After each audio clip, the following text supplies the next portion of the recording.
আসসালামু আলাইকুম।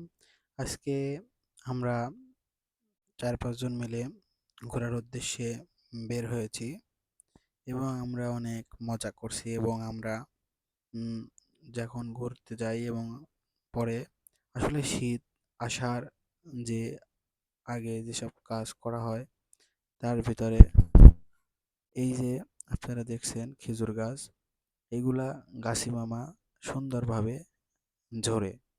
এইগুলা দেখতে, দেখতে আমরা সামনের দিকে এগিয়ে যাচ্ছি।